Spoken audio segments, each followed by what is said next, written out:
वो हम सब ने देखा कि गवर्नमेंट को किस तरीके से वो मुकम्मल तौर पर एक नाकामी का सामना करना पड़ा और उसके बाद फिर वो मुशावरत का सिलसिला शुरू हुआ जो शायद पहले हो जाना चाहिए था।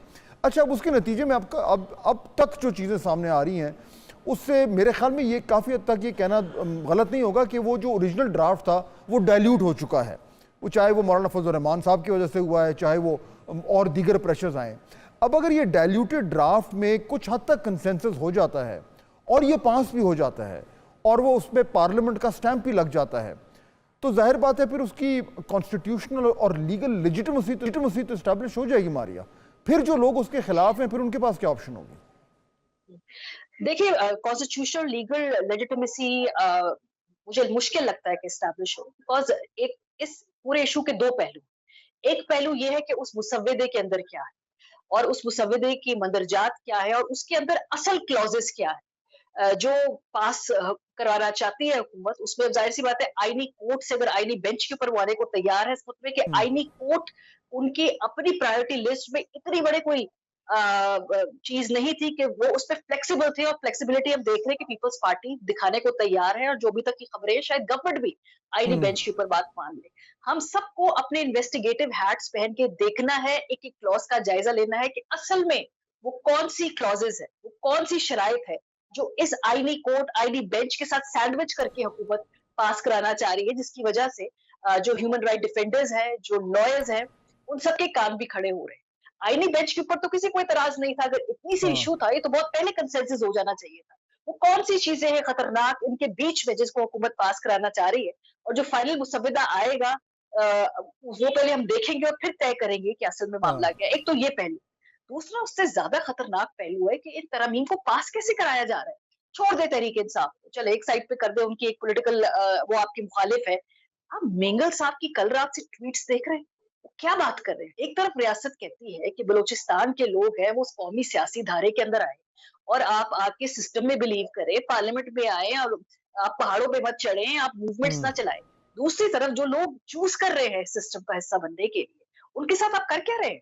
सो कल को जब मेंगल साहब किस मुंह से बलूचिस्तान के बाकी लोगों को कहेंगे कि आइए आप यहाँ पे पॉलिटिकल सिस्टम का हिस्सा बने, जब वो उनके बिल्कुल। सामने उनकी वही ट्वीट्स रख दे कि और जी ये ये देखिए, ये आप और इस ये सिस्टम का हिस्सा है, ये देखिए क्या हो रहा है इसके साथ। बिल्कुल। सो और जिस इसमें तरीके से इनको पास किया जा रहा है, दैट्स शेमलेस। मारिया फाइनली अगर ये हो भी जाती है और अल्टीमेटली पास हो भी जाता है bill, let's assume for a second, तो जो लोग फिर भी उसके जो प्रेजेंट उसका जो फाइनल ड्राफ्ट है उस पे उनका इख्तलाफ है, फिर क्या चॉइस होगी? और आप फोर्सी कर रही हैं कि स्ट्रीट मूवमेंट हो सकती है, लॉयर्स की तरफ से कोई ऑर्गेनाइज्ड रद्द अमल हो सकता है, अदलिया की तरफ से कोई रिएक्शन आ सकता है, यानी मुजाहिमत क्या फॉर्म जो है वो अडॉप्ट कर सकती है?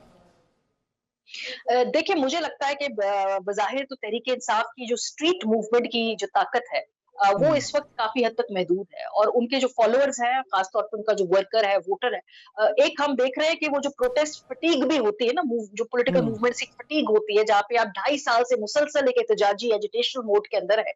अगर हाँ। आप देखिए राइट बिफोर इलेक्शंस, तब भी बड़ी तादाद में एजिटेशनल पॉलिटिक्स तहरीक इंसाफ नहीं पुल अप कर पाई थी, बिकॉज उनका वोटर इंतजार कर रहा था 8 फरवरी का, और उनका ख्याल था कि 8 फरवरी को हम अपना गुस्सा निकालेंगे, जैसा कि उन्होंने बैलेट बॉक्स में जाके वो गुस्सा निकाला भी। तो वो जो अच्छी चीज थी कि जो भी अगर आपकी डिसरप्टिव, अगर आपने सड़क पे आके हंगामे करने हैं, वो हाँ। ट्रांसलेट हो गया बैलेट बॉक्स के ऊपर, जब आपने अपना गुस्सा निकाला, वो एक अच्छी चीज थी।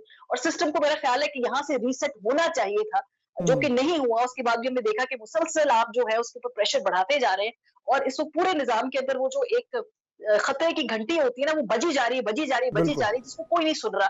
और जिसकी छोटी सी झलक आपने लाहौर के अंदर जो ये रेप के वाकये के बाद हमने देखा कि एक अनरेस्ट हुआ है। हमारा मुआशरा एक मेल्टिंग पॉइंट पे है, जहां हल्की सी तीली, हल्की सी भी कोई अगर खुदा ना खास्ता शरपसंदी फैलाना पा जाएगा, तो लोगों में इतना गुस्सा है, इतने वो डिसग्रंटल्ड है, इतना बिल्कुल। निजाम के ऊपर उनका एतमाद कम है कि फिर वो जो चीजों को संभालना आसान नहीं होगा। तो बार हाँ। बार सिस्टम आपको बता रहा है, जो उनके इमरजेंसी लीवर्स हैं वो चीख-चीख के आपको दिखा रहे हैं, आपकी हाँ, तवज्जो दिला रहे हैं कि there is a major problem, गुस्सा ब्रू अप हो रहा है, आपने इसको रिलीज़ करना है, बिल्कुल। आपने लोगों को ब्रीथिंग स्पेस देनी है, आप नहीं देंगे तो जो कल लाहौर में हुआ है और जो पिंडी में आज हो रहा है, गुजरात में हुआ है, इसकी एक छोटी-सी झलक है, खुदा ना हुँ, खास्ता। सो बिल्कुल। हैविंग सेड दैट कि आप क्यों वेट कर रहे हैं कि लोगों को इतना कसें, इतने उनके स्क्रू टाइट करें कि वो सड़कों पे आ जाए और सब कुछ तहस-नहस करने की तरफ चले जाए, क्या आप उस तरफ जाना चाहते हैं? क्यों वाक़ई इस और ये सूरत-ए-हाल से पहले ही हम क्यों नहीं सँभाल पा रहे हैं इन चीज़ों को? और ये सो हम बहुत कहते ज़्यादा हैं उस ये हवाले से एजिटेशन ये क्यों? जो यस, बिल्कुल और ये जो खदशा है ये जो खदशा है ये बहुत रियल है और इसको अगर बड़े ही ख्याल से अगर हैंडल ना किया गया तो मामलात जो हैं वो और ज़्यादा ख़राब हो सकते हैं। मुनीज़ जहांगीर और मारिया मेमन, आप दोनों का बहुत शुक्रिया। इंपॉर्टेंट पॉइंट है जो भी हम डिस्कस कर रहे थे कि क्योंकि ये इतने अरसे से ये जो इसके ऊपर एक ड्राफ्ट बनाए जा रहे हैं, फिर उस पर मुज़ाकरात हो रहे हैं, कंसल्टेशन हो रही है और बहुत कुछ, बल्कि तकरीबन सारा कुछ जो है वो बंद दरवाज़ों के पीछे हो रहा है। यानी अभी भी बाकायदा तौर पर जो ड्राफ्ट्स आए हैं, ठीक है, वो पीपल्स पार्टी ने शेयर कर लिया, JUI ने शेयर कर लिया, लेकिन अल्टीमेटली जो एक फाइनल शेप लेके जो भी ड्राफ्ट सामने आएगा उस पर जितनी भी मुशावरत की जाए, जितनी भी उस पर बहस और मुबाहिसा किया जाए, जितनी भी उसके ऊपर डिस्कशन की जाए वो कम है। और क्योंकि ये इतनी फार रीचिंग रिफॉर्म्स जो है वो आ रहे हैं, इसलिए उतना ही ज़्यादा ज़रूरी है कि इसके ऊपर पार्लियामेंट के अंदर यानी दोनों हाउसेस में जो है वो बिल्कुल ओपन डिस्कशन और लंबी डिस्कशन हो, और उसके अलावा सिविल सोसाइटी, वकला, लीगल कम्युनिटीज़ में सेमिनार्स हों, कॉन्फ्रेंसेज हों, मीडिया पे जिस तरह ये हमारा प्लेटफॉर्म है, इस पर हर तरह की डिबेट होना ज़रूरी है, क्योंकि उसके बाद ही जो चीज़ फाइनल शक्ल अपनाएगी वही वो है जिसको लेजिटिमेसी मिलेगी, और वो लेजिटिमेसी जो है वो बहुत ज़्यादा ज़रूरी है। आपसे मुलाकात होगी नेक्स्ट वीक।